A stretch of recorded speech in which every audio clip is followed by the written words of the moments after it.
Hello, welcome back to the channel.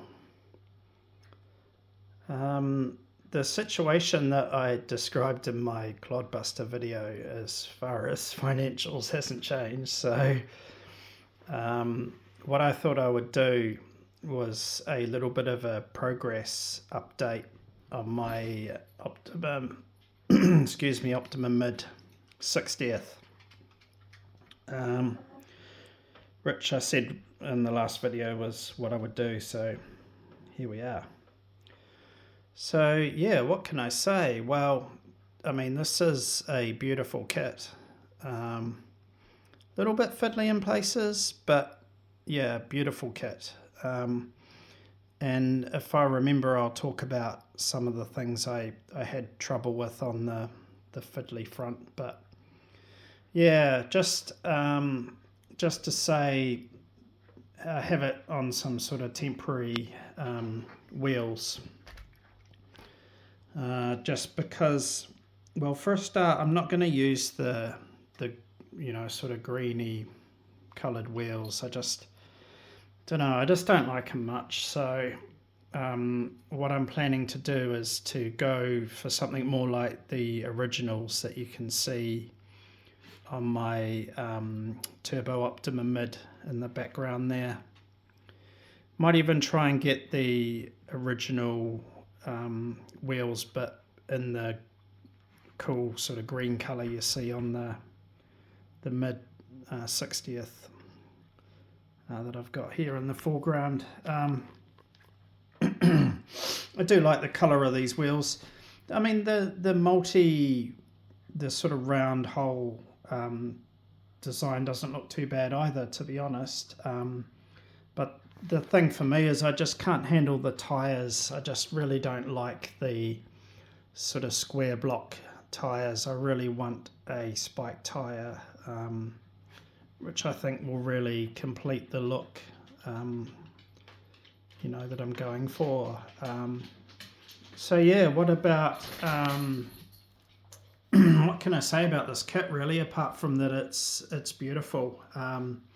It has some really nice touches. One of the things I did toy with was replacing the motor plate with the same coloured anodized plate, but with the vents in it, to dissipate heat. But when I started putting the kit together, I sort of realised that you can't really see it very well. And yeah, for sort of 40 pounds or something to buy the little, the metal plate. It's this part here, by the way, that I'm talking about.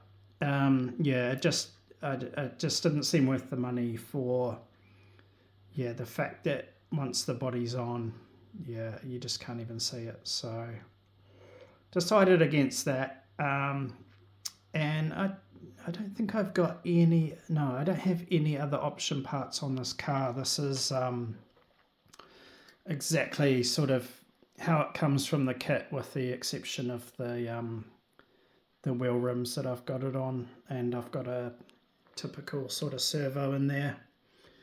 You can see the metal servo posts, which are very cool. Lots of cool metal touches on this car, as you probably know. The shocks on this car are absolutely lush. I mean, I actually think they might even feel nicer than the ones that I have on my Laser ZXR, which I think are really beautiful. These are just, I don't know, they're like on another level. They're just so silky smooth. Really easy to assemble as well, and just lovely finish on them. I think they're going to look amazing with the stock Optima Mid white body. I think they'll really pop. I think with I keep saying dark green, but I think with the whatever the heck colour green it is with a bit of blue, I think with that colour for the body and the wheels, it just looks too dark and grim, and you don't the beautiful shocks don't really stand out like they should. So that's the reason I'm not using the, or not going with the stock paint on this one. One thing I noticed, it doesn't have any sway bars. It actually, on the fronts, it actually comes with the sway bar mount, and it asks you to install the front sway bar mount, but no sway bar. So I might look at getting a sway bar kit, because I think that would really finish it off. And also something I saw that I thought would finish it off was to get some universals for the back. So it just has universals in the front and just dog bones in the back. I see for around £30 you can get the Coswork universities. Damn, now this is where I really need to have a laptop that can let me edit videos in 4K, which mine can't. But yeah, what I was trying to say was universals. Yeah, so I'd really like to get some of those, and you can get cheaper ones, but I think I'd rather have the Coswork ones than some of the sort of cheaper aftermarket, like, you know, Year Racing, for example. I'm not really keen on Year Racing, mostly because they put their initials on everything. But yeah, so what was fiddly about this? I think the most fiddliest part of all was there's a little cover which goes on the upper side of the top deck. So you've got to kind of fit it up from underneath, and you've got to capture it with, if I recall correctly, with these screws here. I think that's how it attaches. Yeah, so it basically gives a bit of under belt protection, if you like. So that was really fiddly to do, you know, to get the screws to go through the little plastic smoked covers. That was probably the most fiddliest thing. I mean, you have the ball diff with the, you know, usual array of balls, but that was pretty straightforward. The grease that Kyosho supplies does a really good job of holding them on the shaft, and you just sandwich them like any other. So that was pretty sweet. Yeah, the bumper, I made a bit of a mistake.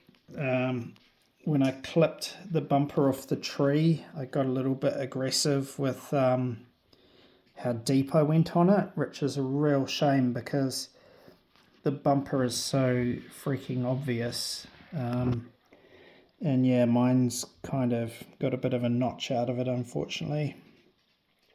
So yeah, that was a bit of a bummer. But apart from that, I didn't have any issues really. Everything went together well. I mean, like I said, it's quite a fiddly. I found it quite a fiddly build. Lots of tiny little parts that tried to run away from me. But you know, everything fitted. I actually think I'm one screw missing from the kit. Sorry, that's really bad English, but what I mean is that the kit was short one screw, and it was one of these. Yeah, that's what it was. It's the screw for the rear wing mount there. So I was really careful with the screws and everything. But when I was assembling, I did feel like sometimes I was sort of behind and having to go into sort of future bags to get what I needed. And I did a lot of sizing the screws up using the pictures on the page and so on. So yeah, I'm pretty confident that I was one screw short in the kit. The belt tensioner, like a lot of people have mentioned, same result for me. It's one click off maximum, and I wouldn't say it's super tight. I mean, it's tight, but yeah, it's like if you were to run this buggy and the belt, for example, say it stretches over time, then you're soon going to run out of adjustment. What I would expect with an adjustment setup like this is that, you know, it would be from brand new, it would be somewhere, you know, like halfway or something, but it's not on this. So yeah, that little bit looks like it's coming up. I can't think of really a lot else to tell you guys. I would definitely recommend this kit for sure. Really great kit.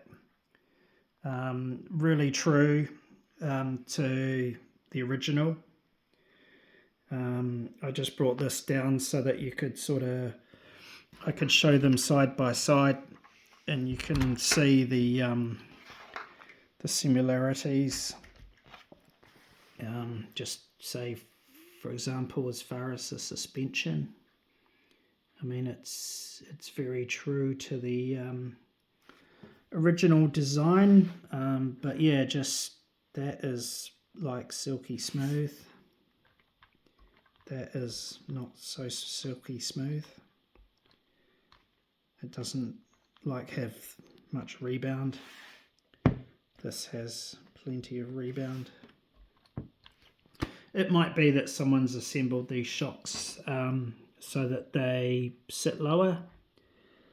I don't know, the shock shaft length looks fairly similar to me, so I don't know, but yeah, very true to the original. Wheelbase, I'm sure will be exactly the same. Yeah, it's a spitting image chassis. Obviously this one's carbon, but exactly the same look to it. So yeah, that about wraps it up, guys. Just wanted to do a little progress update and say what a great kit this is. Probably better value, I would say, than the original kit, and way better value than the Coswork Europe kit. So as always, enjoy your RCing, like and subscribe if you want to, and thanks for watching. Cheers.